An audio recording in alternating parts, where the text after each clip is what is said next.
Removing limiting beliefs after narcissistic abuse. Hello everyone, I'm Elizabeth Shaw and welcome to the channel, which is all about the narcissistic personality disorder. To give you more understanding of what you've been through in your life, the kinds of people you might have been dealing with or are dealing with in your life, how to handle those people, and most importantly, how to recover from narcissistic abuse. This video is because most often when around narcissistic people, we end up full of self-doubt and often with a lot of limiting beliefs that we then need to shift. Being around narcissistic people often leaves us with so much self-doubt within our own abilities, often leading us into that negative thought process that continues to bring us down even after we've escaped the narcissistic relationship.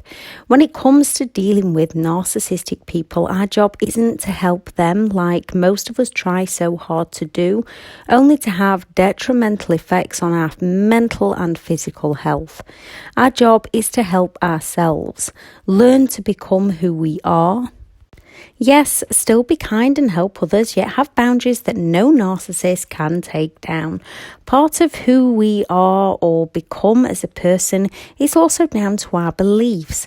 After being around a narcissist, our beliefs that have often been programmed into us over a long period of time through the narcissist's many manipulation tactics, such as gaslighting, projection, and blame shifting. We then limit ourselves and begin to hold ourselves back. So how do we break this cycle? By changing our beliefs. What are limiting beliefs? Limiting beliefs are those thoughts we have in our minds that hold us back, stop us from taking action and doing what we are truly capable of when our sentences start with words like I don't, I can't, I'm not, I won't, I mustn't, I shouldn't, I'll not, this is going to sound. Whatever you tell yourself with those words in front will most often hold us back in life. As Henry Ford said, whether you think you can or think you can't, you're right. Most people live unaware of limiting beliefs and the effects they have on our own life's journey.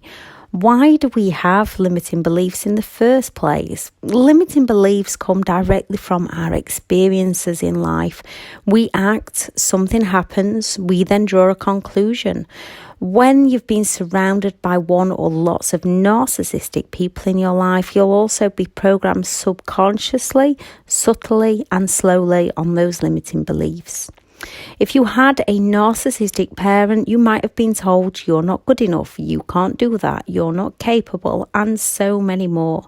Some of us do manage to not let these thoughts get to us and break free, yet because they've been repeatedly heard, often with our own parents' actions of not being supportive.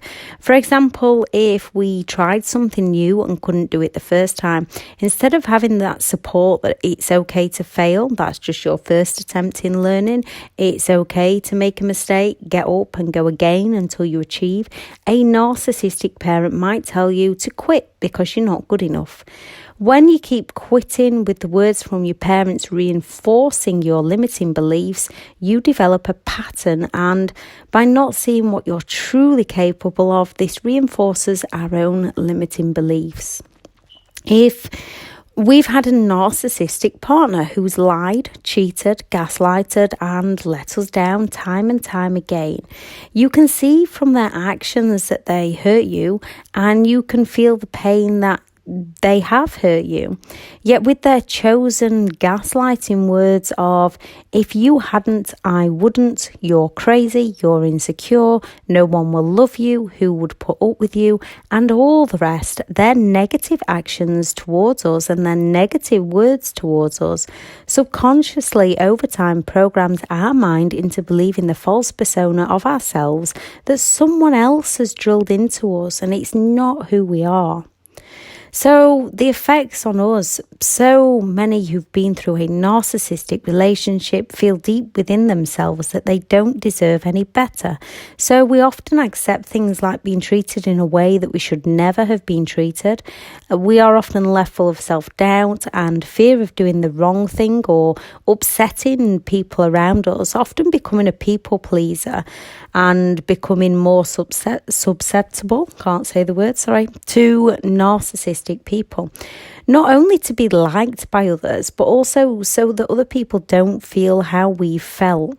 And most people you have come across in life will have felt the emotions you have felt over any kind of event that's happened within their lives. And we don't want other people to be upset. We don't want other people to be hurt. We want to try and help people. But there is those people you can help, and there is those people where you have got to help yourself and just get away from them. When the people we associate ourselves with brings us inner pain, we might not only get isolated from others because the narcissist is triangulating us, but we might also cut ourselves off from others with the self-doubt that's often been placed there by the words of the narcissist, as we've been repeatedly told things like, they don't like you, they talk about you behind your back, you're not good enough. It hurts us. It causes emotional pain. Then as the people in our life are limited to negative people, our subconscious believes everything that's said. This limits us from taking the actions that we need to take. We need to reprogram our mind to remove any self-doubting, limiting beliefs that are within our mind in order to step out of our comfort zone that's actually rather unpleasant and uncomfortable, and create a new belief system that works for us to step into a much happier, more confident us, reaching our potential time and time again in the future. Every time you hear yourself saying any limiting beliefs, you need to consciously, with your own thoughts, change them. I don't needs to become I do. I can't needs to be I can. I'm not needs to be I am. I won't needs to be I will. I mustn't needs to be I must. Now, there is a flip side. Sometimes telling yourself I can make it work with someone who continues to let you down, control and hurt you needs to be I cannot make it work with an abuser. I won't split up the family needs to be I must do what's best for me and any children and move out of a negative, toxic environment. When you're telling yourself you cannot do something that you really need to do, it's not that you can't, it's that you've either not tried or you've given up after the first attempt, or you don't want to do it. So focus on what you do want. Tell yourself you can and keep going until you do. We also need patience because we don't always see things straight away. So patience, time, healing, it's all about working on ourselves, our minds, our lives, our dreams, our hopes. We learn faster from painful experiences. So if we burn ourselves on an oven, we become more aware not to. Yeah, after time, when the physical pain is a distant memory, we might pay less attention and burn ourselves again to remind us to be more careful next time. We don't just stop cooking. We learn to get up and go again. Sometimes when we've had a harrowing past, once we get out, we might get comfortable, which then also keeps us stuck. We are here to grow. Staying stuck in our comfort zone is not fulfilling our dreams. You have more to give from deep within you. You are a fighter, a survivor, and a warrior. Most survivors can be up and running, doing great things, and then bam, out of nowhere, hit a low.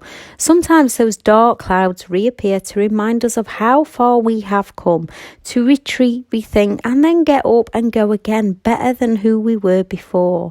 When making big life decisions, our minds might weigh up the cost of failure against the cost of success, making us argue against ourselves. If success looks like a hard task, we might stop ourselves before we start. Our bodies like the easy approach. Our minds like to protect us. Without realising, sometimes we can be harming ourselves going for the easy route. If it looks like we might fail, we might protect ourselves by not risking that failure. Now, if your relationship that is abusive and making you unhappy, it's already failing. You cannot make it work in everybody's best interest with someone who's not interested in compromising, with someone who insists on repeatedly hurting those close to them. You have got to put yourself first, learn from mistakes and failure, noting those little successes along the way, being grateful, being thankful for whatever you can, so your mind consciously acknowledges them, and keep yourself accountable until you succeed. When you succeed at one thing, create another and go all out to succeed at that. If where you are now is making you feel unhappy and stuck, you've got to change something. And when you change that one thing, you can change everything. Jim Rohn, the worst thing you can do is not to try, to be aware of what one wants and not give in to it, to spend years in silent hurt, wondering if something could have materialized, never knowing. Remember, it takes time. Rome wasn't built in a day. You have to start somewhere, and starting with learning to talk to yourself the right way is one of the best places to start. It all starts with how you talk to yourself, the thoughts within your own mind, the dreams you create, the visions you create. You just look at Walt Disney World. Walt Disney World, however many years ago, I haven't looked into the facts, did not exist. Walt Disney had an idea, he had a vision, he went through breakdowns, he went through bankruptcy, he kept going until he succeeded. And I'm not saying we all need to go out there and build massive theme parks. I'm just saying find what you enjoy doing for you, whether that's cutting hair, whether that's emptying bins, whether that's working as a stockbroker, whether that's working in a supermarket, whether that's raising children, whether that's whatever it is for you. You don't always need to know how, you just need to know why. Sometimes those dots don't get connected until you're at the end of the cycle looking back. You've got to stay accountable and stay consistent and go for the dreams you want for you. Stop making excuses. Don't make excuses for another's abusive behaviour towards you. Take yourself out of the picture and ask yourself who truly deserves to be treated that way. If you have a close friend or a child, anyone you genuinely love and care for, would you tell them that it's their fault, or would you be telling them that no one deserves this treatment and they deserve better? Fear and guilt keeps us trapped in situations we shouldn't be in. Fear of being harmed, fear of being judged from others, guilt for not being able to help, blame for splitting up the family. You've got to recognise that emotion and deal with those emotions and then take action. Fear is telling you to prepare and stay safe. You're not safe with someone that you fear, so you need to get out safely. Fear of the unknown, it doesn't need to be unknown. Create a vision, create a new dream and set out to achieve. Jump in all the hurdles until you do succeed. Fear of the effects on children. Children will be more affected growing up in an abusive household than they ever will by growing up with separated parents. Guilt, you've got to do what's right for you. Not those that harm you. Let that guilt go. Identify your limiting beliefs. Pay close attention to how you talk to yourself. Write down any limiting beliefs you have. Be aware and note down any moments you judge yourself. Doubt yourself and your abilities. Then question it and change it. Then change I'm not good enough to why am I not good enough? Because my parents told me I wasn't? That's their perception. It's not mine. I cannot always change others' perceptions. I can change my own, which might change theirs. So I am good enough and I will do my all to achieve the life I want and deserve. The more you talk to yourself in the right way, the more you question your limiting beliefs, the more you will challenge your own mindset, the more you'll find the answers you're looking for, the more you'll see the change from within you, and then you'll see achievements that you are making and the happier you will become. I am not saying it's easy. It is, however, possible. Sometimes doing what seems easy actually makes our lives a lot harder, and doing what is hard actually makes our lives easier in the long run. You have got to be you to become you. You've got to be who you indeed are, and not what others tell you to be or what you think others think you should be. You have got to have a deaf ear to all those negative people and work on your own thoughts to work for you. When hard things happen, deal with them, learn from them, and grow from them to develop you into who you truly want to be and what you want out of your life, what you want to become. And don't ever stop working on you. You can do this. I shall add some links in the description of the online courses that I have available. There's one that is specifically just for overcoming trauma bonding and anxiety. We're all different in recovery though. Some people can do it with video, some people can do it with chatting to others, some people need courses, some people need counselling. I'm very limited on one-to-one coaching availability at the moment, but there is a link for BetterHelp in the description. I shall also add a video on boundaries, because not only overcoming our limiting beliefs and our self-doubt, the other thing to help with the recovery and to also not get into this kind of relationship in future is learning our boundaries, learning who we are, and learning to say no to those things that we should have said no to a long time ago. Also, a video on overcoming guilt, because sometimes it is that feeling of guilt that can hold us back from making the correct decision for ourselves, feelings of not wanting to hurt others. And when it comes to people that hurt you, it doesn't matter. I know people don't want to hurt people, but those people that hurt you, they are not for you. They do not think of your feelings. So now it's time for you to stop thinking of theirs and start thinking of your own. Yes, it's good to be kind, and you can leave them in a kind way, but you have got to be kind to yourself first before you can give the best of yourself to other people. And learning with boundaries, you can be kind to the right people. You don't have to walk around cutting everybody out of your life. Just cut the ones that aren't there for you and stick with the ones that are there for you. Treat people how you like to be treated, and keep people who treat you how you treat others. Lose the people who treat you how you would not treat other people. Thank you for listening. Bye.